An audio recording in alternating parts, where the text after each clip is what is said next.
Sound ঠিক আছে কিনা একটু দেখো তো।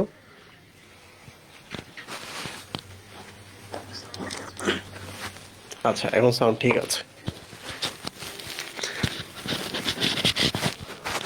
শুরুতেই আমরা আগে কথা বলবো। হ্যাঁ, কি কথা বলবো? আমরা দেখব যে প্রশ্ন আসে আসলে কোত্থেকে।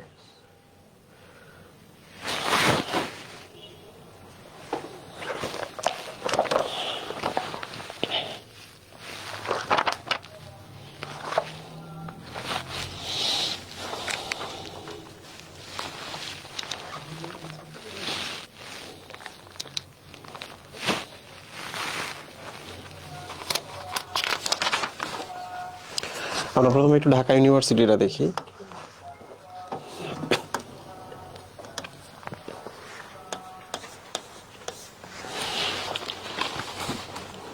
ঢাকা ইউনিভার্সিটিতে টিস্যু কালচার দুইটা প্রশ্ন আসছে। এর মধ্যে একটা হলো যে কোন পদ্ধতিতে রোগমুক্ত উদ্ভিদের চারা উৎপাদন করা হয়, আর একটা হচ্ছে টিস্যু কালচারের জনককে।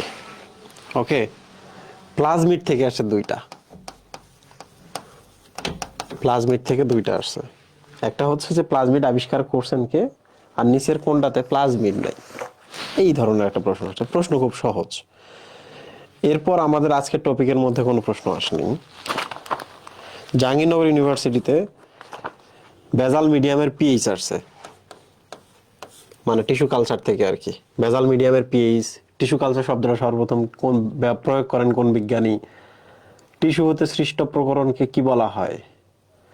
পমেটো থেকে প্রশ্ন আসছে, সোমাটিক হাইব্রিড আর কি, সাইব্রিড। আর একটা আসছে হচ্ছে টোটিপটেন্সি থেকে, টিস্যু কালচারের জনককে এখান থেকে আবার আসছে। পমেটো থেকে আবার প্রশ্ন আসছে, কোন টিস্যুতে কোনো রোগ জীবাণু থাকে না, এখান থেকে আসছে। তার মানে এখান থেকে মোটামুটি 8টা প্রশ্ন আসছে টিস্যু কালচার থেকে। তবে এখানে একটা কথা আছে, 8টায় আসে নাই। একই দিনে যখন একাধিক সেশনে পরীক্ষা হয়েছে তখন একই জায়গা থেকে একাধিক কোশ্চেন এসেছে। সকালে ওখান থেকে আসছে, বিকেলে ওখান থেকে আরেকটা কোশ্চেন আসছে। জেনেটিক ইঞ্জিনিয়ারিং থেকে প্রশ্ন আসে 9 থেকে 16, 7টা, 37টা। তার মানে এখানে 26টা কোশ্চেন আসছে। রিকম্বিনেন্ট ডিএনএ টেকনোলজি থেকে আসছে 26টা প্রশ্ন। ওই সেম কথা, দিনে যদি 4টা করে হয় তার মানে 5-6 বছরে প্রত্যেকবারই 1-2টা করে প্রশ্ন এখান থেকে আসে। কি কি ধরনের প্রশ্ন আসে দেখো। কোলিসিন উৎপন্নকারী জিনকে, রিভার্স ট্রান্সক্রিপ্টেজ এনজাইমের কাজ কি। আবার আসে প্লাজমিড থেকে, আবার প্লাজমিড থেকে, প্লাজমিডের যে এনজাইমটা যে কাটে, রেস্ট্রিকশন এনজাইম, এখান থেকে প্রশ্ন আসছে। মলিকুলার সিজর কি, রেস্ট্রিকশন এনজাইম, এখান থেকে প্রশ্ন আসছে। কোন ব্যাকটেরিয়ায় কোন কোন প্লাজমিড থাকে। আচ্ছা, ভেরি গুড। পিসিআর থেকে আসছে, ডিএনএ এর। দ্যাট মিন্স প্লাজমিড এবং রেস্ট্রিকশন এনজাইম থেকে প্রচুর প্রশ্ন এসেছে। ওকে, তাহলে জাহাঙ্গীরনগর ইউনিভার্সিটি থেকে আমরা ধরে নিতে পারি প্লাজমিড এবং রেস্ট্রিকশন এনজাইম এর সবচেয়ে ইম্পর্টেন্ট। ওকে, মানে রিকম্বিনেন্ট ডিএনএ টেকনোলজির আন্ডারে আর কি। সো এইটা পড়তে হবে, আর এখানেও সেম প্লাজমিড। সো আজকে আমরা আমাদের ক্লাস শুরু করতেছি। তোমরা কি সবাই আমার কথা বুঝতে পারতেছো? তোমরা কি সবাই আমার কথা বুঝতে পারতেছো? Very good. আচ্ছা, তাহলে আমরা শুরু করি। বায়োটেকনোলজি ভূমিকা। আজকের টপিক খুব সহজ, আমি জাস্ট গল্প করব, তোমরা জাস্ট শুনবা। আর এই যে এখানে যে কোশ্চেনগুলো আমি লিখি, মনে রাখবা এগুলোই সেই কোশ্চেন। আগে যেমন আমরা একটা বোর্ডের মধ্যে 2টা করে প্রশ্ন করে তোমাদের জিজ্ঞেস করতাম কোনটা আনসার, ওতে টাইম ওয়েস্ট হইতো। তো পরে আমি দেখলাম যে একটাতে 8-10টা করে প্রশ্ন লেখা যায় এইভাবে উইদাউট ক্লু, তাও টাইম ওয়েস্ট বন্ধ। 1 নাম্বার হচ্ছে বায়োটেকনোলজি সর্বপ্রথম কে ব্যবহার করেন, তাহলে এটা একটু দেখে নিবা, কারণ এটা 2 জায়গাতেই আসছে। প্রাচীনতম বায়োটেকনোলজি, যেমন দই, দই তৈরি, মদ তৈরি, এই 2টা বায়োটেকনোলজি বহুকাল আগে থেকেই ব্যবহার হয়ে আসছে। ভাত পচাইতেছে, পচায় মদ তৈরি করতেছে, তাই না? গমের আটা বা গম পচাইতেছে, মদ তৈরি করতেছে। সো এগুলো হচ্ছে প্রাচীন, বহুকাল থেকে এগুলো আছে। দই বহুকাল থেকেই তৈরি হচ্ছে, ব্যাকটেরিয়া ব্যবহার করে দই বানাচ্ছে। সো এইটা আমাদের জানতে হবে, প্রাচীনতম কোনগুলা, আধুনিক কোনগুলা। আধুনিক যেমন ইনসুলিন তৈরি, এগুলো তো এখনকার, তাই না? এবং অন্যান্য যে ড্রাগ তৈরি, সবগুলোই হচ্ছে আধুনিক বায়োটেকনোলজি। মানে বায়োলজিতে তুমি যখন টেকনোলজি ব্যবহার করবা, that is called biotechnology. Blue biotechnology, বলো তো ব্লু কথাটা দ্বারা কি বোঝায়? ব্লু দ্বারা বোঝাচ্ছে ওশেন, সমুদ্র। আর ওশেন মানে সাথে প্রচুর জল। তাহলে আমরা বলতে পারি এই যে নদী নালা, সমুদ্র, এই সব জায়গার পরিবেশে যে বায়োটেকনোলজিটা আমরা ব্যবহার করি, that is called ocean biology, biotechnology কিংবা ব্লু বায়োটেকনোলজি। ওকে, সমুদ্রের বিজ্ঞান, লাইক ইয়েস, সমুদ্রের বিজ্ঞান প্রযুক্তি। গ্রিন, গ্রিন মানে কি? সবুজ। সবুজ মানে ক্ষেত, ক্ষেত মানে কি? এগ্রিকালচার। যেমন স্বর্ণ ধান তৈরি করেছি আমরা, কিংবা জল জল জল করে জলে এমন একটি তামাক গাছ আবিষ্কার করেছি আমরা, কিংবা কীটনাশক অটোমেটিকলি তৈরি হচ্ছে, কোনো কীট বসতে পারতেছে না, ফসল বাড়তেছে, বিটি বেগুন তৈরি করেছি। So these are biotechnology, right? এগুলো কৃষি ক্ষেত্রে সবগুলো হয়েছে। So green green biotechnology actually কৃষি ক্ষেত্রে biotechnology. Red and white, you know, red মানে ব্লাড, হোয়াইট মানে হচ্ছে অ্যাপ্রন। যদিও কথাগুলো সঠিক না, তারপরে বলি ব্লাড এবং অ্যাপ্রন, তাহলে ডেফিনেটলি মেডিকেলীয়, চিকিৎসা ক্ষেত্র, রাইট? তাহলে প্রশ্নে যদি কখনো এমন আসে বলতো যে এক, বিটি বেগুন, দুই, ইনসুলিন, তিন, তামাক, পতঙ্গনাশক তামাক উদ্ভিদ, এবং আর একটা হতে পারে যে সামুদ্রিক কোনো কিছু আমরা করলাম। তো তোমরা আমাকে এবার বলো তো এই চারটা জায়গার মধ্যে কোনটা রেড অ্যান্ড হোয়াইট বায়োটেকনোলজি? কোনটা রেড অ্যান্ড হোয়াইট বায়োটেকনোলজি? দুই নম্বরটা না? রেড হোয়াইট মানে হচ্ছে রক্ত এবং অ্যাপ্রন, মেডিকেল, মেডিকেল মানে ইনসুলিন। তো প্রশ্ন পেঁচিয়েও দিক, প্রশ্ন সহজ করেও দিক, তুমি যেন ভাবার সুযোগ পাও। শেষ। উদ্ভিদের টিস্যু কালচার, টিস্যু কালচার ব্যাপারটা আমি একটু বলি তোমাকে। এটা একটা উদ্ভিদ, উদ্ভিদে তো অনেকগুলো কোষ আছে না? অনেকগুলো কোষ। এটা উন্নত উদ্ভিদ, তার মানে এই যে একটা কোষ যদি আমি এখান থেকে নেই, এই কোষটা দেখো ডিপ্লয়েড কোষ, রাইট? তার মানে এখানে বাবা মা দুই ধরনের উদ্ভিদের ক্রোমোজোম আছে। তার মানে এখানে সবগুলো ক্রোমোজোম আছে না মুহিব? তাহলে আমি যদি একটা উদ্ভিদ থেকে একটা কিছু কোষ নেই, চিমটি দিয়ে, এই যে কয়েকটা কোষ নিলাম, নিয়ে পরবর্তীতে এইটা থেকে একটা ছোট উদ্ভিদ করলাম, পরবর্তীতে এটা থেকে অনেক বড় বড় উদ্ভিদ হয়ে গেল। তাহলে আমাকে বলো তো মুহিব, এই উদ্ভিদটা আর আজকের এই উদ্ভিদটা এরা কমপ্লিটলি ক্লোন না? ক্লোন কিনা? তাহলে আমরা অ্যাকচুয়ালি এখানে ক্লোনিং করতেছি। বাট ক্লোনিং করার সময় আমরা কি করেছিলাম? এখান থেকে কিছু টিস্যু নিয়েছিলাম, দিজ আর টিস্যু। এই টিস্যুটাকে আমরা কি করছি? আবাদ করছি। তুমি বলো তো আবাদ মানে কি? কালচার বা কাল্টিভেশন না? কালচার বা কাল্টিভেশন না? তাহলে আমরা কোনো একটা উদ্ভিদ থেকে কিছু টিস্যু যদি নেই, ওইটাকে যদি আমরা আবাদ করে আরো অনেকগুলো সেম টাইপের উদ্ভিদ তৈরি করি, that is called tissue culture, right? তো এখানে এটা মাতৃ উদ্ভিদ না মুহিম?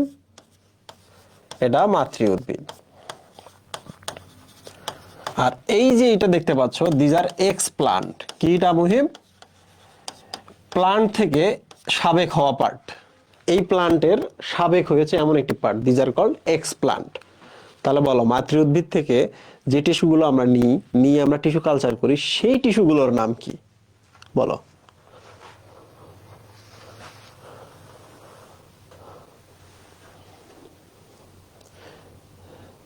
তোমাদের কি হেডফোনে সমস্যা হচ্ছে? যাদের হচ্ছে না তারা দ্রুত বলবা, কারণ দুই একজনের ইস্যুর জন্য আমরা টাইম ওয়েস্ট করব না। না না না না, ওকে, ভেরি গুড ভেরি গুড, আরে সাবাস। আচ্ছা প্রিয় স্টুডেন্ট, এখানে একটা দারুণ জিনিস আমরা শিখেছি, সেটা হলো বলো তো তাহলে এই উদ্ভিদের যত কোষ আছে, কোষগুলোর একটা ক্ষমতা আছে না তার মতো আরো উদ্ভিদ তৈরি করার? আছে কিনা? এই কোষটা যদি উদ্ভিদ তৈরি করে, বলবে কি যে আমি তোমার পাতা তৈরি করব না, আমার মন খারাপ, আমি তোমার মূল তৈরি করব না, আমি আমি করব না, আমার ইগো বেশি। সেল কি কখনো এরকম বলতে পারে না? সব কিছুই তৈরি করতে পারে।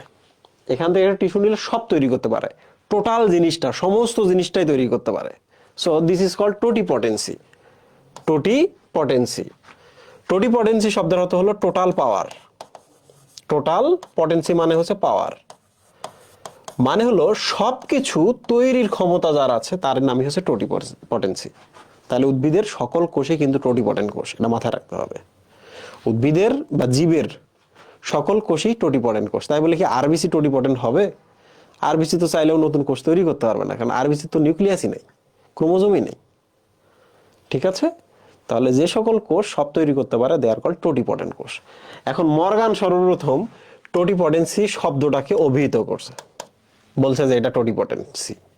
ওকে, তো এই হলো টোটিপটেন্সি। আমরা বুঝলাম উদ্ভিদের সবগুলো কোষের মধ্যে টোটিপটেন্সি আছে। মাইক্রো প্রপাগেশন, একটু ভালো করে দেখো। মাইক্রো মানে কি? মাইক্রো মানে অল্প, ছোট, ফিউ। প্রোপাগেট মানে কি? অগ্রসর হওয়া, তাই না? অগ্রসর। আর শন মানে হলো প্রক্রিয়া, ঠিক কি না? Micro propagation, micro propagation. তোমরা একটু দেখো তো এখানে মাইক্রো প্রোপাগেশন বলতে কোন জিনিসটাকে আমরা বুঝবো। তাহলে এটা একটা প্রক্রিয়ার কথা বলছে যেখানে অল্প কিছু অগ্রসর হয়ে বড় কিছু তৈরি করে। এই উদ্ভিদটা থেকে এই যে অল্প কিছু নিছি না, নিয়ে বড় উদ্ভিদ তৈরি করলাম না, তাহলে এই প্রসেসটার আর একটা নাম কি? মাইক্রো প্রোপাগেশন না? অল্প একটু জিনিস নিয়ে আমরা আগাইলাম, আগায় ভালো কিছু পাইলাম। Yes, this is called micro propagation. তাহলে টিস্যু কালচারের আরেক নাম হলো মাইক্রো প্রোপাগেশন। অল্প কিছু নিয়ে প্রোপাগেট বা আমরা অগ্রসর হই। ক্লোনিং প্রযুক্তি, আমি তো বলছি যে এটা একটা ক্লোনিং প্রযুক্তি, রাইট? এখান থেকে আমরা ক্লোন করতেছি, সেম টাইপের পাচ্ছি। এই যে শুরুতেই বলছি এক্সপ্লান্টটাও আমি বুঝাইছি। বলো তো এখানে মাতৃ উদ্ভিদটার নাম কি হচ্ছে তাহলে? বলো তো মাতৃ উদ্ভিদটার নাম কি হচ্ছে? ওই দেখো ভুলে, এই দেখো মারছে মারছে মারছে। এই দাঁড়াও, মাতৃ উদ্ভিদের নাম এক্সপ্লান্ট না। এক্সপ্লান্ট মানে হলো সাবেক পোষণ। ওকে, মাতৃ উদ্ভিদটা স্টিল মাতৃ উদ্ভিদ, প্লান্ট। ইটস জাস্ট প্লান্ট, বা বাংলায় মাতৃ উদ্ভিদ। ওকে, মাদার প্ল্যান্ট। আচ্ছা, টিস্যু কালচারের জনক হ্যাভারল্যান্ড। ওকে, তাহলে টিস্যু কালচারের জনক টোটিপটেন্সি শব্দটা কে আবিষ্কার বলছে? এখানে 4-5 জন মানুষের নাম পড়লে এই চ্যাপ্টারটা মোটামুটি কভার হয়ে যায়। কি আমি এটা প্রসিড করব, সামনে আগাবো, নাকি তোমরা গল্প গুজব শুনতে চাও? সকালবেলা যারা যারা ছিলা তারা তারা সবাই আছো কি না? নাকি সকালবেলা ক্লাস করো নাই, ঘুম থেকে উঠতে পারি নাই ভাইয়া শীত? ইয়েস, শোনো, আমি একটা জিনিস খুব মানি, মানে হয় না যে আমরা আমাদের ধর্মকর্মগুলা বলি বেশি, মানুষের ভুল ত্রুটি দেখি, নিজে করি না। বাট আমি আমার পার্সোনাল অভিজ্ঞতা শেয়ার করি। আমার লাইফের কয়েকটা ফেজ, এখন যে ফেজটা চলতেছে এই ফেজটাতে মানুষের প্রতি আমার ঘৃণা ধীরে ধীরে কমে গেছে। কেউ ভালো করলে বা মন্দ করলে শুধু তার প্রতি কি একটা মায়া মমতা একটা জন্ম নেওয়া শুরু করছে। মানুষের মানে এজিং প্রসেসের সাথে কিন্তু এগুলো আসে। আবার কেউ ভালো করলে ঈর্ষা, এই জিনিসটা ধীরে ধীরে ধীরে কমে গেছে, জিরোর দিকে যাচ্ছে। সো মানে আমি জাস্ট বলতে চাচ্ছি যে মানুষের অনেকগুলো ফেজ থাকে। তো আমি যখন খুব খারাপ খারাপ মোমেন্টগুলো কাটাইছি, তখন আমার কাজ কি ছিল? আমার কাজ, আমি তো কাউরে বললে, টাকা চাইলে তো মানুষ টাকা দিবে না, সাহায্য চাইলে সাহায্য করবে না। সো আমার একটা কাজ ছিল যে ধরা যাক পরীক্ষা সামনে কিংবা কোনো কারণে রেজাল্ট সামনে, তো আমি রাত্রেবেলা তাহাজ্জুদে বসে গেছি। আমি শুধু এটা এই জন্যই বলছি যে তোমার ভালোর জন্য। তো তাহাজ্জুদে বসে চাইতেছি, just it's a miracle. Like আমি পরদিন কিংবা তারপর দিন ইস্যুটা সমাধান হয়ে যাচ্ছে, এরকম হয়ে যায়। সো পরবর্তীতে আমি ভাবছি, এখন তোমরা বিভিন্নভাবে এটাকে ইন্টারপ্রেট করতে পারো। পরবর্তীতে আমি যেটা ভাবছি সেটা হলো যে ইটস এ প্রসেস। তুমি শুধু চাইলা, ব্যাপারটা এমন না। তুমি যখন তার কাছে চাইলা, চাওয়ার পর কিন্তু তুমি এই প্রসেসটার ভেতরে যাইতেছো যে এটা ভালো করতে হবে, এটা সলভ করতে হবে। তখন দেখবা পড়তে ইচ্ছা করবে, এগিয়ে গিয়ে কাজ করতে ইচ্ছা করবে। ওই যে রাত্রেবেলা তুমি বলছো, তোমার ব্রেন প্রিপেয়ার্ড হয়ে গেছে যে আমার তো এটা লাগবে, তখন ভালো ভালো জিনিস আসা শুরু হয়। সো তোমরা এই কাজটা করবা। ওকে, তোমরা হচ্ছে তোমাদের ধর্মকর্ম যেগুলো আছে চেষ্টা করো মাথা কিন্তু কুল থাকবে এবং খুবই ফাংশনাল জিনিস এগুলা। মুহিব, টিস্যু কালচারের প্রকারভেদ, এখান থেকে একটা প্রশ্ন আসছিল, তার মধ্যে কিন্তু আমরা একটা পড়ে ফেলছি, মাইক্রো প্রপাগেশন। ওই যে অল্প একটু টিস্যু নিয়ে বাড়াইলাম, তাই না মুহিব? কক্ষ মুকুল কালচার, তোমরা একটু দেখো তো, এটা যদি একটা উদ্ভিদ হয়, এটা যদি একটা শাখা হয়, তাহলে বলো তো এই যে এখানে যে মুকুলগুলো হয়েছে, এটা কি বলবো না আমরা যে উদ্ভিদের বগলের মধ্যে মুকুল হয়েছে? বগলের মধ্যে, লাইক আমার শরীর, এখানে এখানে হচ্ছে কি হয়েছে, মুকুল হয়েছে, লাইক দ্যাট। বগলকে বলা হয় একজিলা। কি বলা হয়? একজিলা। তাহলে এটার আরেকটা, বগলের আরেকটা কিন্তু কাক। হ্যাঁ, যে মায়েরা আমাদের এরকম করে না, বগলের নিচে এরকম হাত দিয়ে নেয় না, দ্যাট ইজ কল, আমরা বলি যে মায়ের কাকে শিশু। সো আমি যেটা বলতে চাচ্ছি, উদ্ভিদের এই জায়গাটাকে বলা হয় কক্ষ, তাহলে মুকুলটার নাম হচ্ছে কাক্ষিক মুকুল। ইংরেজি দিয়ে যদি আমরা বলি তাহলে এটার নাম হচ্ছে axillary bird. Okay, so this is axillary bird বা কক্ষ মুকুল। এটা আমরা নিয়ে কি করতে পারি? আবাদ করতে পারি। তাহলে মাতৃ উদ্ভিদের মতো সেম উদ্ভিদ হবে না মুহিব? মাতৃ উদ্ভিদের একটা পর্ষণ তো নিলাম, কলম করার মতো। 2 নাম্বার দেখো, আচ্ছা 2 নাম্বারটা দেখো, মেরিস্টেম কালচার খুব গুরুত্বপূর্ণ। তোমরা কি জানো মেরিস্টেম মানে হচ্ছে ভাজক টিস্যু? মনে আছে তোমাদের? টিস্যু আমরা আমি পড়াইছিলাম ভাজক টিস্যু। তাহলে আমাকে বলো তো ভাজক টিস্যু মানে কি? খুব বাচ্চা বাচ্চা টিস্যু না এগুলা, জাস্ট বিভাজনের জন্য রেডি হয়ে আছে। ইয়েস। তাহলে এবার আমাকে বলো তো, ভাজক টিস্যুগুলো যদি খুব নবীন নবীন টিস্যু হয়, ছোট ছোট টিস্যু হয়, তাহলে বলো তো এগুলো শুদ্ধ না? এগুলো জীবাণুমুক্ত না? জীবাণুমুক্ত না। ওকে, তাহলে এই টিস্যুগুলো তুমি কই পাবা? ভাজক টিস্যু বা মেরিস্টেম? খুব সিম্পল, কাণ্ডের শীর্ষে, মূলের শীর্ষে, তাই না? এগুলা সবসময় শীর্ষে আমরা পাবো। সো এই সেলগুলো নিয়ে যদি আমরা চাষাবাদ করি, এই সেলগুলো জাস্ট নবীন, এখানে এখনো জীবাণু আসতে পারে নাই। ওকে সুবি ভাই, সাউন্ডে প্রবলেম হচ্ছে ওদের। কোথায়? ফেসবুকে প্রবলেম হচ্ছে। আচ্ছা, এক কানে যদি শোনা না যায় তাহলে আমরা মাইক্রোফোন আবার চেঞ্জ করি।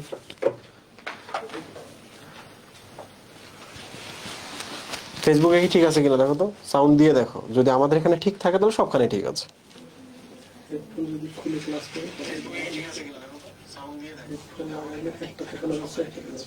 হেডফোন যদি লাগিয়ে একটাতে শোনা যায় একটাতে না যায়, একটাতে শুনলেও চলে যাবে। হ্যাঁ, আর কোনো সাউন্ড আছে কিনা দেখো তো, ফেসবুকে আর কি প্রবলেম আছে।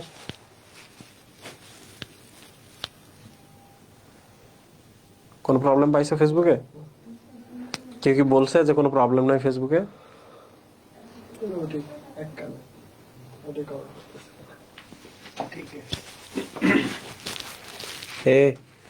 আমাদের সময় আমরা কত কষ্ট করে ক্লাস করছি, বাড়ি থেকে 10 কিলোমিটার দূরে ছিল কলেজ, হেঁটে যাইতাম হেঁটে আসতাম, মাঝে মাঝে গিয়ে দেখতাম যে স্যার নাই, বসে বসে একা একা পড়ছি, একা একা ক্লাস নিছি।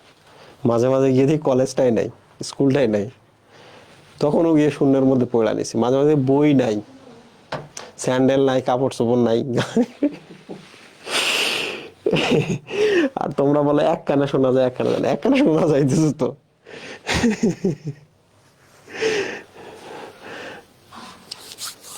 আমাদের এক মন্ত্রী একবার বলছিল বাসা থেকে 20 কিলোমিটার দূরে নদীর ওই পারে স্কুল, ওখানে গিয়ে পড়াশোনা করছে। তুই প্রত্যেকদিন স্কুলে যাস নাই, তুই কেমনে গেলে 20 কিলোমিটার দূরে পায়ে হেঁটে? ক্যালাস মুহিব, ক্যালাস বুঝছো? ক্যালাস একটু পরে আমি বোঝাইতাম, বাট এখন আমি বলি। তোমরা টিস্যু কালচারটা পড়ছো না, যে একটা গাছ থেকে কিছু টিস্যু নিছো, এইরকম টিস্যুটা নেওয়ার পর এইরকম একটা জিনিস তৈরি হয়েছে না? This is call callous. Callous মানে কি জানো? তোমাদের হয় না যে পায়ের গোড়ালি শক্ত হয়ে গেছে, পায়ের গোড়ালির আমরা স্কিন এরকম তুলে ফেলতেছি, হয় কি না? তো ওই স্কিন, ওই ওই যেগুলো তুলে ফেললাম, তুলে ফেলার পর তোমরা একটু ওদের দিকে তাকাবা, তাকায় কি বুঝতে পারবা যে এটা আসলে কি, পায়ের না মাথার না চোখের না কথা, তুমি কিন্তু বুঝতে পারবা না। ইট হ্যাজ নো শেপ, কোনো শেপ নাই। এই শেপলেস জিনিসটাকে বলা হচ্ছে ক্যালাস। হয় না, কেওয়াস সৃষ্টি হয়েছে, মানে কে কি বলতেছে কিছু বোঝা যাইতেছে না, লাইক দ্যাট।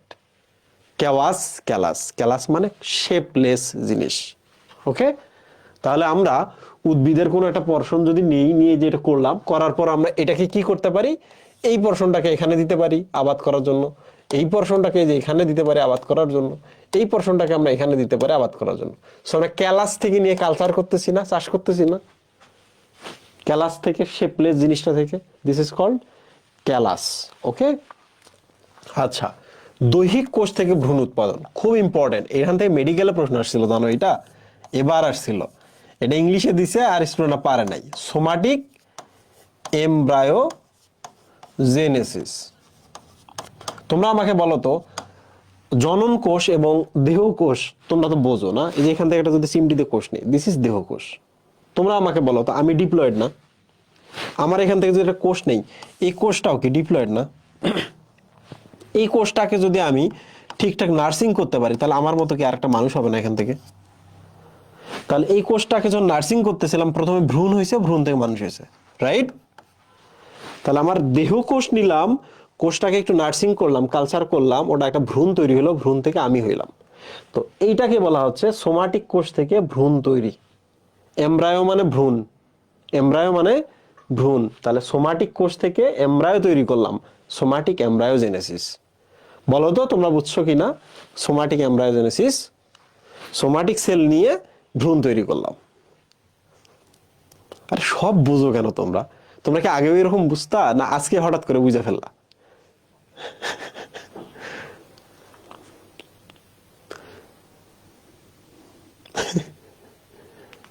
এই দেখো এখন বলতেছে রিপিট। আচ্ছা শোনো, দেহের যদি একটা কোষ নেই, দিস ইজ কল্ড দেহ কোষ বা সোমাটিক সেল। সোমা মানে দেহ। এই কোষটাকে যদি আমি চাষাবাদ করি, এখানে একটা ভ্রূণ তৈরি হবে, ওই ভ্রূণটা আমি হব, নতুন একটা আমি। এই যে সোমাটিক সেল থেকে নিয়ে ভ্রূণ তৈরি করলাম, that is called somatic embryogenesis. Embryo মানে ভ্রূণ। আচ্ছা, protoplast culture. Now talk about protoplast. What is protoplast? Nucleus বাদ দিলে যা থাকবে তাই প্রোটোপ্লাস্ট, রাইট? সো এটা একটা সেল, এটা একটা সেল।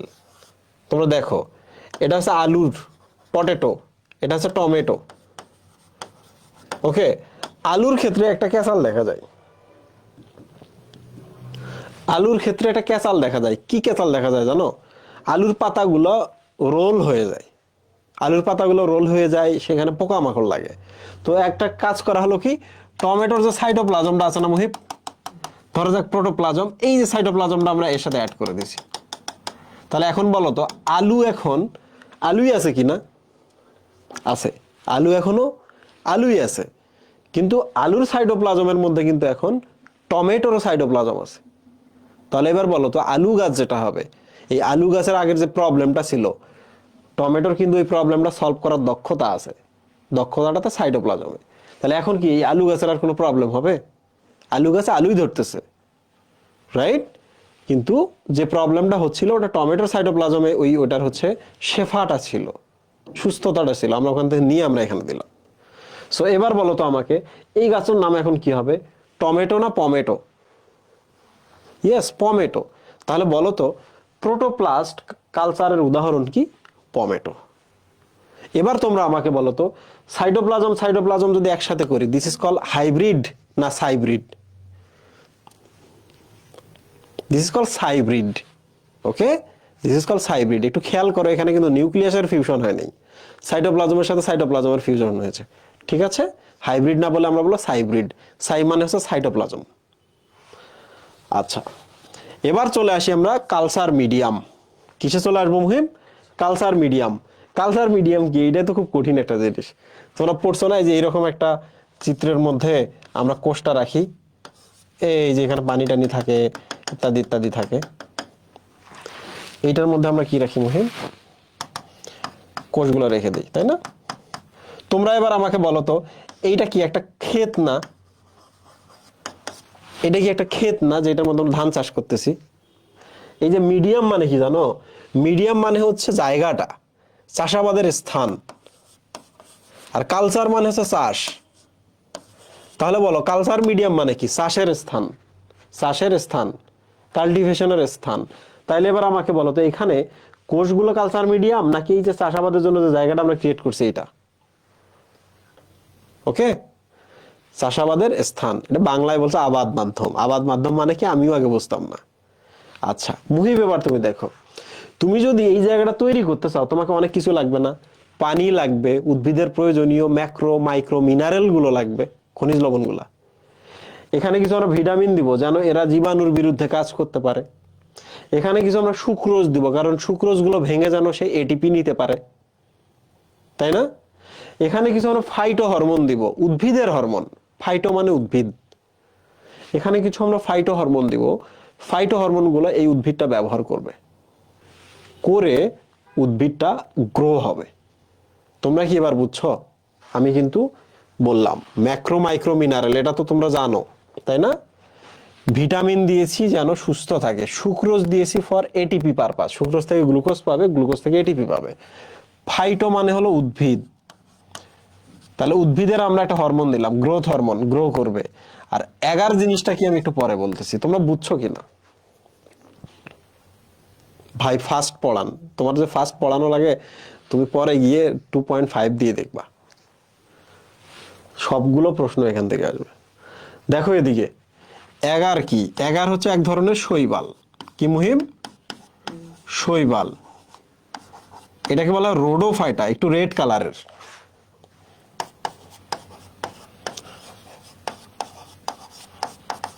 This is call রোডোফাইটা।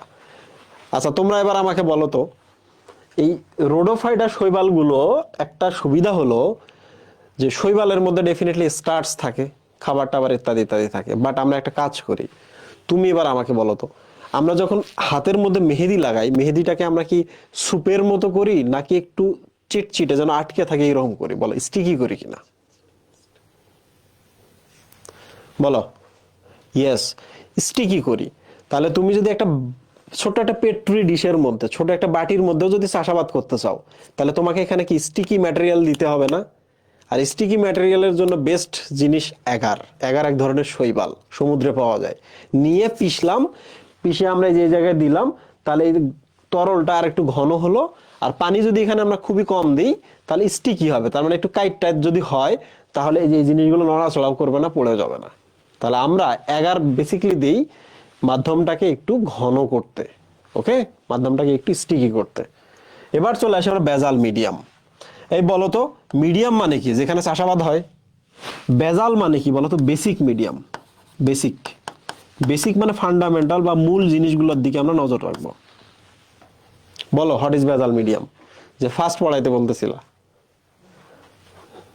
ওকে লাইভে নিয়ে আস, বলো হোয়াট ইজ বেজাল মিডিয়াম।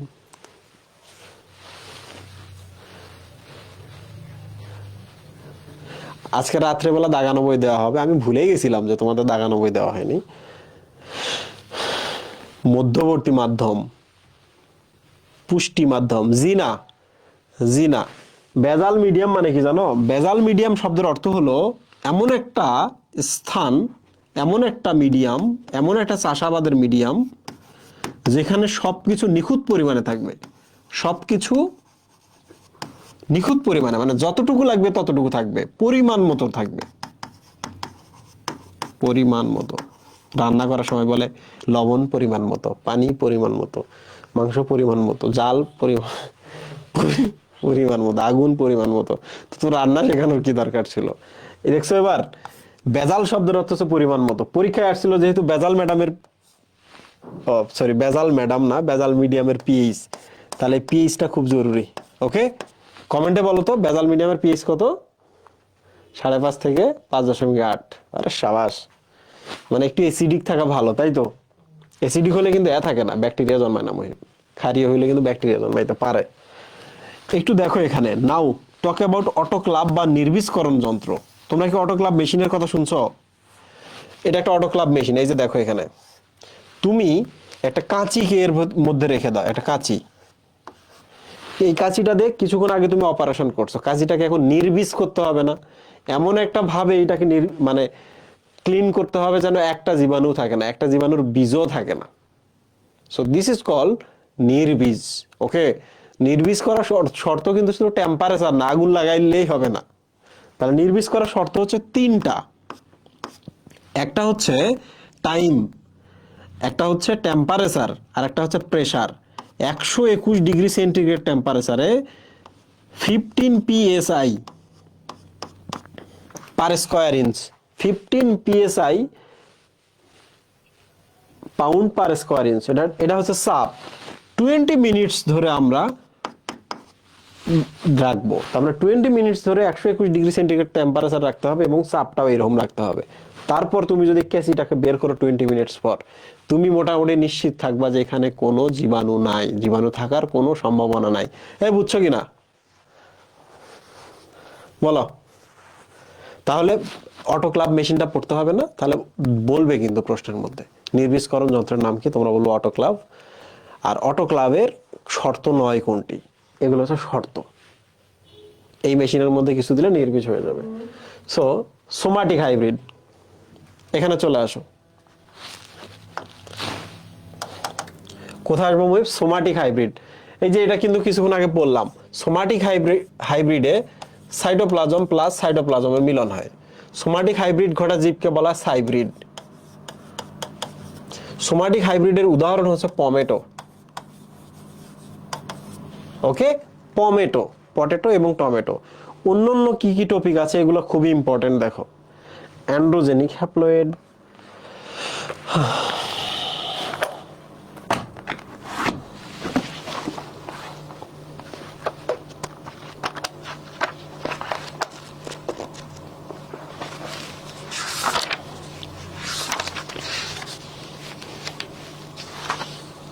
সব জায়গা থেকেই প্রশ্ন করে।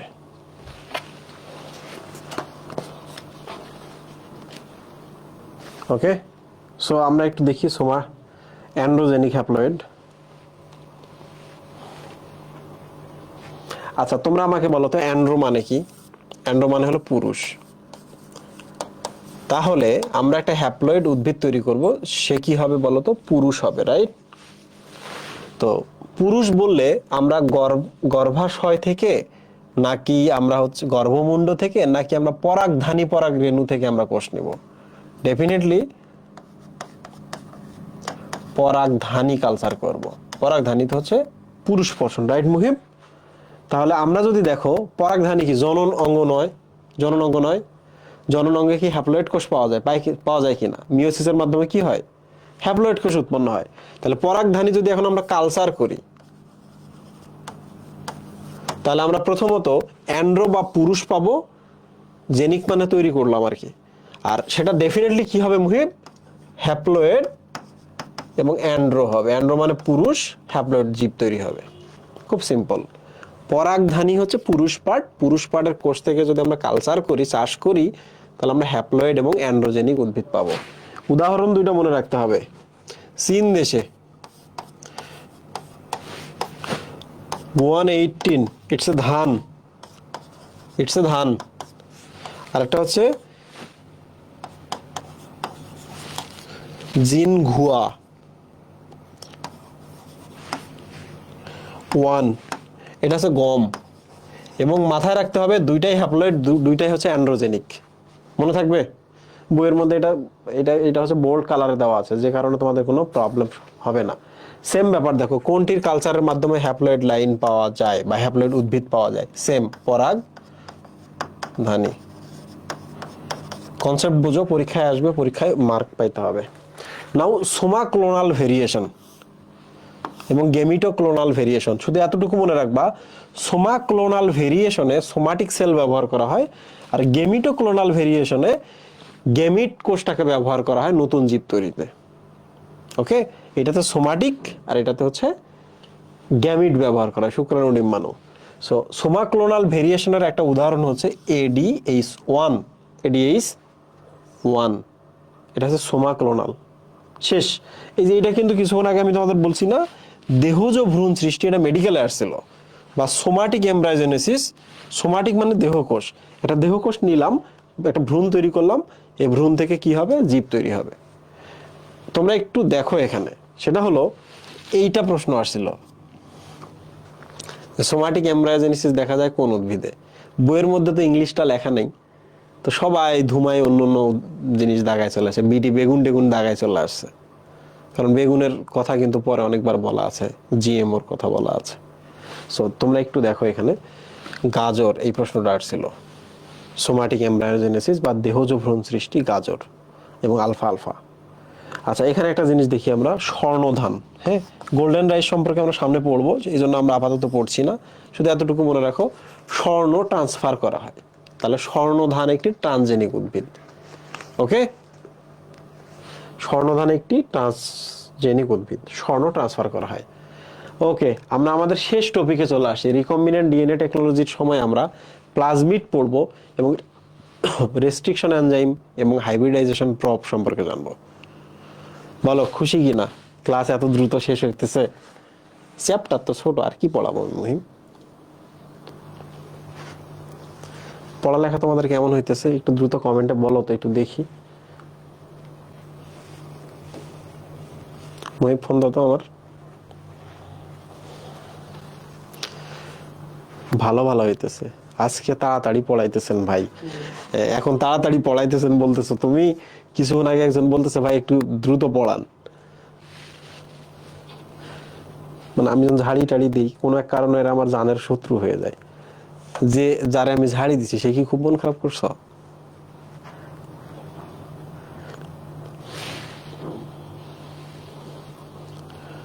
অসুস্থ থাকা খুব ভালো একটা বিষয় না। শারীরিক অসুস্থতা যদি হয় তাহলে ইটস ওকে, শরীরের যত্ন নিতে হবে, ডাক্তার দেখাইতে হবে। যদি মানসিক অসুস্থতা হয়, শ্বাসকষ্ট, খারাপ লাগতেছে, ভাইয়া নিতে পারতেছি না, প্রেশার হইতেছে, বেশি বেশি ঘুমায় থাকতেছি, সকালবেলা ঘুম থেকে উঠতে ভয় লাগে, সূর্যের আলো দেখলে ভয় লাগে, এই ধরনের সিচুয়েশনগুলো যদি ফেস করে থাকো, তাহলে এক কাজ করো, সাইকিয়াট্রিস্ট দেখাও।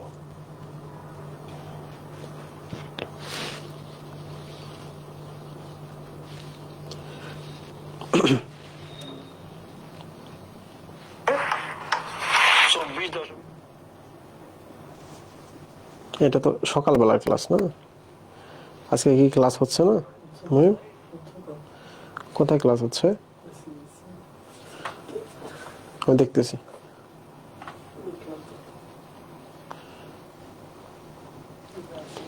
450 জন আছে, খুবই সৌভাগ্যবান।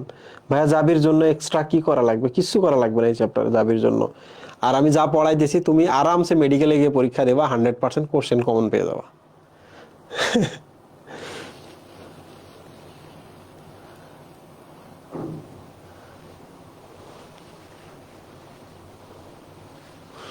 উদ্ভাসের এক্সাম আর এসিএস এর কোনটা রেখে কোনটা পড়ো বুঝতে পারতেছি না। তোমাদের জুনিয়র যারা আসতেছে তাদের আর এই প্রবলেমটা হবে না।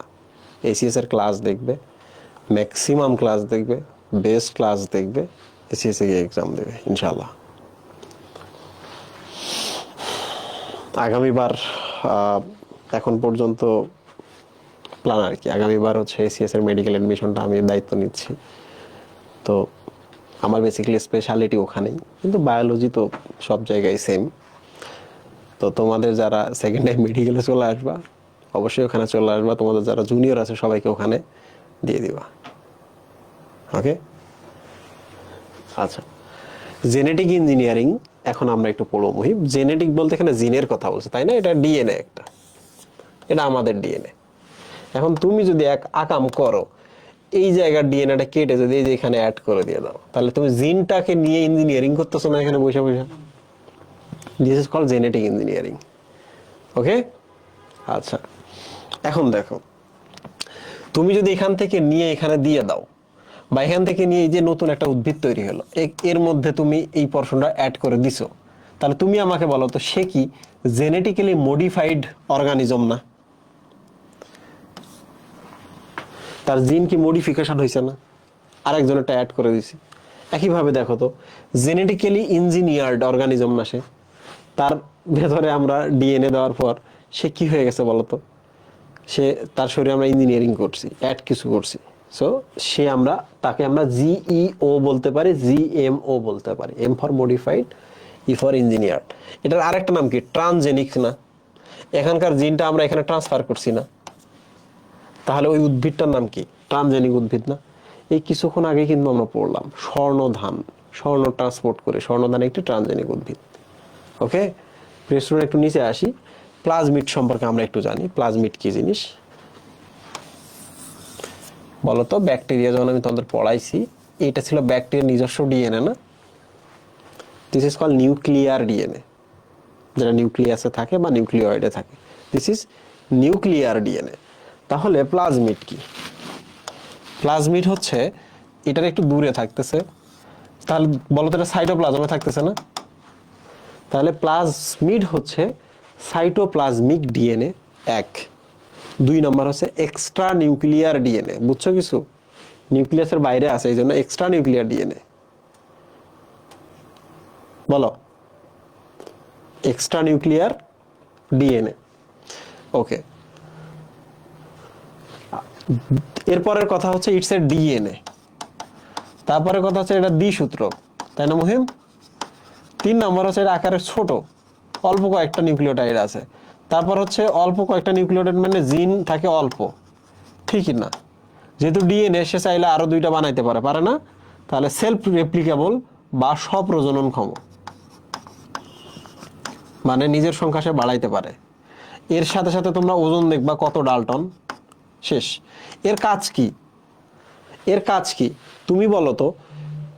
তুমি হচ্ছে একটা অফিসে চাকরি করো, তো তুমি অফিসে চাকরি করো, তুমি রেগুলার কাজ করো, খেয়াল করো। তো আরেকজনও অফিসে কাজ করে, তোমারও হাত 2টা, ওরও হাত 2টা, কিন্তু সে একদিন দেখবা অফিসে আসে নাই। এখন তোমার অফিসের বসও তার উপর রাগ হয় নাই, কারণ কি বলতো? তার একটা এক্সট্রা হাত আছে, দ্যাট ইজ কল অজুহাত। সো এটা একটা এক্সট্রা ক্ষমতা না, বসকে পটিয়ে ফেলা, ঠিক কি না? সো দেখো, এই যে এইটা আছে, এটার জন্য এই ব্যাকটেরিয়াটা একটা এক্সট্রা ক্ষমতা লাভ করে। কি ক্ষমতা লাভ করে? সে একটা কেমিক্যাল উৎপন্ন করতে চায়। এই যে দেখো, কেমিক্যাল উৎপন্ন করছে না মুহিম? এই যে কেমিক্যালটা উৎপন্ন করতেছে, এই কেমিক্যালটা তাকে বিভিন্নভাবে সুবিধা দেয়।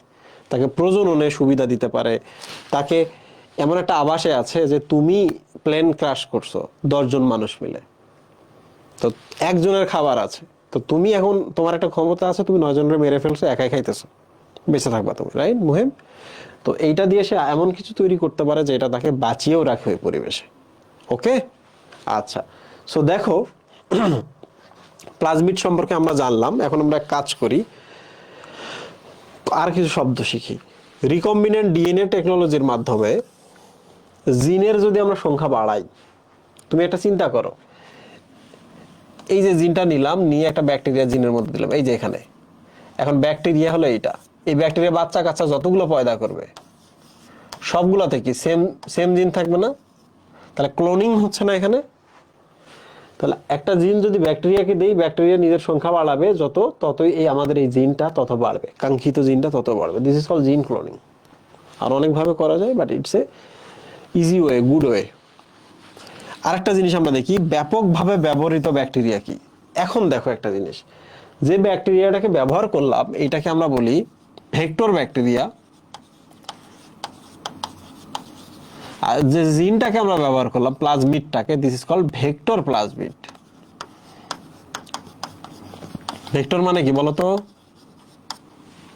This call vector plasmid. তো প্রিয় স্টুডেন্ট, দেখো ব্যাপকভাবে আমরা কি কি ব্যাকটেরিয়া ব্যবহার করি। একটা হচ্ছে ইকোলাই ব্যবহার করি, আর হচ্ছে অ্যাগ্রোব্যাকটেরিয়াম তুমিফেসিয়ান্স ব্যবহার করি।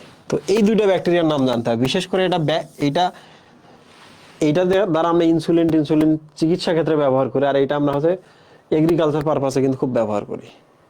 ওকে ভাই, ড্রাগনস আইল্যান্ড বুঝলাম না। ড্রাগনস আইল্যান্ড একটা বইয়ের নাম, সায়েন্স ফিকশন। সেখানে জেনেটিক ইঞ্জিনিয়ারিং কথাটা ব্যবহার করা হয়েছে সর্বপ্রথম। কারণ তোমরা তো জানো, সায়েন্স ফিকশনগুলোতে এমন এমন বিষয় লেখা থাকে যেটা এখন সম্ভব না, ভবিষ্যতে সম্ভব হইতে পারে। তো সেখানে এটা আলোচনা করছিল। এখন পৃথিবীতে তো জেনেটিক ইঞ্জিনিয়ারিং এর সয়লাভ হয়ে গেছে। মুহিব, এবার বললো, তাহলে ভেক্টরটা আমরা বুঝলাম না? তাহলে প্লাজমিডটার নাম হচ্ছে ভেক্টর প্লাজমিড, আর ব্যাকটেরিয়াটার নাম হচ্ছে ভেক্টর ব্যাকটেরিয়া। শেষ। কি সহজ না? দেখো, এইটা একটা আছে, এইটা একটা আছে, শেষ।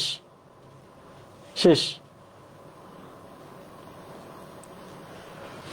কষ্ট করে আর একটু থাকো, তাহলে দেখবো আজকের চ্যাপ্টারে আমরা অনেক কিছু পড়ে ফেলতে পারবো এবং ভালোভাবে পড়ে ফেলতে পারবো। দেখো মহিম, প্লাজমিডের বৈশিষ্ট্যগুলো আমরা কিছু আগে বললাম না? ওজন কত, আকারে ক্ষুদ্র, অল্প জিন থাকে, সেলফ রেপ্লিকেবল, এবং কিছু কিছু জিনিস ক্ষরণ করে। ঠিক আছে, কি কি ক্ষরণ করে? আমরা 1 নম্বর দিই, ভিব্রিওসিন ক্ষরণ করতে পারে। এটা একটা কেমিক্যাল, তারপর হচ্ছে কোলিসিন ক্ষরণ করতে পারে, এটা একটা কেমিক্যাল। তাহলে তোমরা আমাকে বলো তো এই দুইটার মধ্যে ভিব্রিও কলেরা কোনটা ক্ষরণ করছে? তাহলে এবার এক নম্বরটা হচ্ছে ভিব্রিও কলেরা দ্বারা ক্ষরিত। তাহলে ভিব্রিও কলেরা নামক যে ব্যাকটেরিয়াটা আছে, ব্যাকটেরিয়ার মধ্যে কি প্লাজমিড আছে কিনা বলো? ভিব্রিও কলেরা ব্যাকটেরিয়ায় প্লাজমিড আছে কিনা? আছে, পরীক্ষায় আসছিল জানো কোন ব্যাকটেরিয়ায় প্লাজমিড থাকে না, তো এগুলো জানতে হবে। তাহলে এবার আমাকে বলো কোলিসিন কে তৈরি করছে, ইকোলাই না অ্যাগ্রোব্যাকটেরিয়াম? Definitely E. coli. তাহলে আমরা আরেকটা ব্যাকটেরিয়ার নাম পাচ্ছি অ্যাগ্রোব্যাকটেরিয়াম। তাহলে এই তিনটে ব্যাকটেরিয়ার নাম মনে রাখবা যেহেতু এখানে আছে। একটা হলো ইকোলাই, অ্যাগ্রোব্যাকটেরিয়াম, আর একটা পাইলাম আমরা ভিব্রিও কলেরি, এদের প্লাজমিড আছে। তাহলে এর সাথে আরেকটা অ্যাড করে দিবে, তাহলে তার প্লাজমিড নাই। এই ঠিক আছে, ঠিক আছে। আচ্ছা, ভিব্রিওসিনকে ক্ষরণ করে জানলাম, কোলিসিনকে ক্ষরণ করে এটা আমরা জানলাম। এখন আমরা দেখি এই যে দারুণ জিনিসটা। প্রিয় স্টুডেন্ট দেখো, প্লাজমিড তিন ধরনের, এফ এফ ড্যাশ, কোল প্লাজমিড, আর প্লাজমিড। আমি একটু বলি, বললেই তোমরা এগুলো মনে রাখতে পারবা। এটা একটা ব্যাকটেরিয়া, এটা একটা ব্যাকটেরিয়া। তোমরা এবার আমাকে বলো তো এই ব্যাকটেরিয়ার সাথে যদি অ্যাটাচ না হয়, নিজেদের মধ্যে কি কনজুগেশন নালি তৈরি করতে পারবে? পারবে না, রাইট মুহিব? আর তোমরা এবার আমাকে বলো তো অ্যাটাচমেন্টের জন্য কি জরুরি, পিলি না ফ্লাজেলা? ফ্লাজেলা চলাচলের জন্য, আর অ্যাটাচমেন্টের জন্য পিলি জরুরি। তাহলে দেখো মুহিব, এই ব্যাকটেরিয়ার একটা কি আছে, প্লাজমিড। এই প্লাজমিডটার মাধ্যমে সেটা পিলি তৈরি করলো, দেখছো কানেক্টেড হয়ে গেল। কানেক্টেড হইলেই কি হবে দেখো মুহিব, এর শরীর থেকে কিছু এখানে যাইতে পারবে, কিংবা এর শরীর থেকে কিছু এখানে আসতে পারবে। ব্যাপারটা সিম্পল না? তাহলে আমরা এখন কি বলতে পারি, এখানে কি জনন ঘটলো না মুহিব? প্রজনন ঘটলো কিনা? প্রজনন ঘটলো কি কারণে? এই যে পিলিটার কারণে ঘটলো কিনা? পিলির কারণে ঘটলো কিনা? এবার দেখো পিলি তৈরি করার জন্য এখানে একটা প্লাজমিড লাগলো। তাহলে আমরা বলতে পারি এই প্লাজমিডটা পিলি তৈরি করে, পিলির কারণে প্রজনন হয় বা ফার্টিলাইজেশন হয়। কি হয়? ফার্টিলাইজেশন। তাহলে আমরা এখন একটা কাজ করি, এখানে দুইটা ব্যাকটেরিয়া ফার্টিলাইজেশন অংশ নিয়েছে না মুহিব? তাহলে এটাকে আমরা বলবো ফার্টিলাইজেশন ব্যাকটেরিয়া, আর এটাকে আমরা বলবো এফ ড্যাশ ফার্টিলাইজেশন ব্যাকটেরিয়া। তাহলে ব্যাকটেরিয়া দুটোর আমরা নামকরণ করলাম। তাহলে এবার আমাকে বলো তো এফ এফ ড্যাশ দুইটা মিলে ফার্টিলাইজেশনে জড়িত আছে, এফ এফ ড্যাশ দুইটা ব্যাকটেরিয়া মিলে পিলির মাধ্যমে কানেক্টেড আছে, এফ এফ ড্যাশ দুইটা ব্যাকটেরিয়ার এই এর মধ্যে একটা প্লাজমিড আছে। তাহলে আমাকে বলো তো এই প্লাজমিডটা কি এফ এবং এফ ড্যাশের মধ্যে কমিউনিকেশন ক্রিয়েট করতেছে না? করতেছে। তাহলে আমরা আরো সহজ করেই বলতে পারি, সেটা হলো F F dash A fertilisation বা প্রজননের জন্য পিলি তৈরি করে, পিলি তৈরি করে। তোমরা কি বুঝছো তাহলে পুরো ব্যাপারটা? এইটার নামই হচ্ছে এফ এফ ড্যাশ প্লাজমিড। ওই প্লাজমিডের কারণে পিলি হয়, পিলি হওয়ার কারণে এফ এফ ড্যাশ ব্যাকটেরিয়া কাছাকাছি আসে, প্রজনন সম্পন্ন করে। দুই, কোল প্লাজমিড। এই দেখো, এটা একটা, এটা একটা, এটা একটা, এখানে তিন ধরনের ব্যাকটেরিয়া আছে। তাহলে আমরা ধরে নেই এই ব্যাকটেরিয়াটার নাম হচ্ছে ইকোলাই। ওকে, এই ব্যাকটেরিয়ার নাম কি ভুইব? ইকোলাই। তোমরা একটু এবার আমাকে বলো তো এই ব্যাকটেরিয়ার নাম ইকোলাই, এটা অন্য ব্যাকটেরিয়া, এটা অন্য ব্যাকটেরিয়া, খাবার আছে এই যে একটুকু। তাহলে এবার আমাকে বলো এই তিন ব্যাকটেরিয়ার মধ্যে কোনটা বেঁচে থাকবে?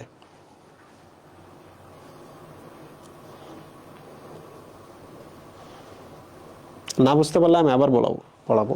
তোমরা আমাকে বলো খাবার এতটুকু আছে, তাহলে এই তিন ব্যাকটেরিয়ার মধ্যে কোনটা বাঁচবে? কারণ কি? কারণ এই তিন ব্যাকটেরিয়ার মধ্যে এই ব্যাকটেরিয়ায় হচ্ছে একটা প্লাজমিড আছে, প্লাজমিডের মাধ্যমে সে কি করবে বলতো, এই যে কিছু কোলিসিন তৈরি করবে। এই কোলিসিনটা করবে কি, একে মেরে ফেলবে। এই কোলিসিন নামক কেমিক্যালসটা একেও মেরে ফেলবে। তাহলে এখন সে একা এই পরিবেশে খাবে না, একা টিকে থাকবে না, থাকবে। প্রিয় স্টুডেন্ট, যে সকল ব্যাকটেরিয়া পরিবেশে টিকে থাকার জন্য কোলিসিন তৈরি করে, সেই সকল ব্যাকটেরিয়ার প্লাজমিডকে বলা হয় কোল প্লাজমিড। ঠিক আছে, কোল প্লাজমিড। আচ্ছা, এবার আমরা চলে আসি আর প্লাজমিড। কি প্লাজমিড? আর প্লাজমিড। মুহিব, এটা একটা ব্যাকটেরিয়া, এটা একটা ব্যাকটেরিয়া, এটা একটা ব্যাকটেরিয়া।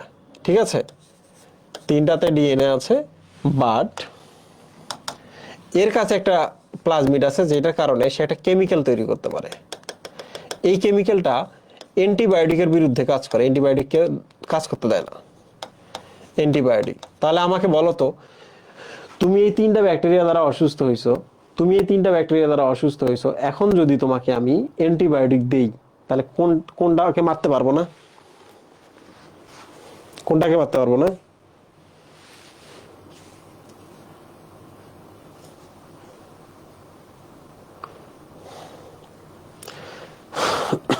প্রথমটাকে মারতে পারবো না, কারণ প্রথমটার কি আছে? প্লাজমিড আছে। আর ওই প্লাজমিডের মাধ্যমে সে একটা অতিরিক্ত কেমিক্যাল তৈরি করতে পারতেছে যেটা অ্যান্টিবায়োটিককে বাধা দিচ্ছে। ঠিক আছে প্রিয় স্টুডেন্ট, আমি আরেকবার বলতেছি এই তিনটা, কারণ এখান থেকে যে কোনো ভাবে প্রশ্ন হতে পারে। প্লাজমিডের ধরন ওগুলো এখন বাদ দাও। এফ ড্যাশ প্লাজমিড ফার্টিলিটির সাথে জড়িত। কিসের সাথে জড়িত? ফার্টিলিটি। এফতে ফার্টিলিটি। তাহলে আশা করছি বুঝছো। পরীক্ষা যদি প্রশ্ন আসে ফার্টিলিটি বা প্রজননের সাথে জড়িত কোন প্লাজমিড, এইটা। তাহলে প্রজননের জন্য এদেরকে কি করতে হয়? দুইটাকে কাছাকাছি আসার জন্য পিলি তৈরি করতে হয়। তাহলে এই প্লাজমিডের কাজ কি বলতো? পিলি তৈরি করা। 2 নাম্বার, কোল প্লাজমিড। যে সকল ব্যাকটেরিয়া এই প্লাজমিডটা আছে তারা কোলিসিন তৈরি করতে পারে, ফলে অন্যগুলোকে মেরে ফেলে নিজে টিকে থাকতে পারে। যে সকল ব্যাকটেরিয়া এই প্লাজমিডটা আছে আর প্লাজমিড, তারা কি করতে পারে? কেমিক্যাল তৈরি করতে পারে, ফলে অ্যান্টিবায়োটিকের প্রতি তারা কোনো ধরনের তাদের কোনো ক্ষতি হয় না, অ্যান্টিবায়োটিকটাকে নিষ্ক্রিয় করে ফেলে। This is called resistancy, antibiotic রেজিস্টেন্সি।